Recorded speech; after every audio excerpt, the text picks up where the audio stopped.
நீங்கள் அப்லோட் பண்ணுங்கள் சார், நமக்கான கூட்டம் நம்மளை பார்ப்பா.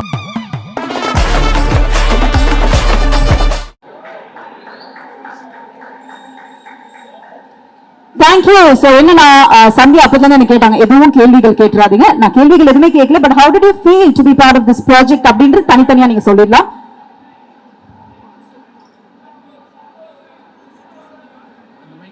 Hello.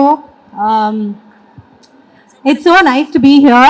So எனக்கு இந்த ப்ராஜெக்ட் ஏன் இவ்வளோ பிடிச்சிருந்ததுன்னா, the team is a group of people that I've known ரொம்ப நாளா, ரொம்ப வருஷமா தெரிஞ்ச group of people, and the energy was so lovely. செட்டே ரொம்ப அப்படியே கலகலன்னு இருக்கும், and it's so nice to work with like-minded people. So and this story is something everyone will enjoy. So எனக்கு எல்லா ரீசனும் இருந்தது ஏன் இந்த ப்ராஜெக்ட் ரொம்ப பிடிச்சிருந்ததுன்னு. So I can't really point out one, but I'm very grateful that I was a small part of this project. And yeah, I just hope it does really well. எல்லாரும் கண்டிப்பா தியேட்டர்ல போய் November 7th பாருங்க. Over to Sandhya. Thank you.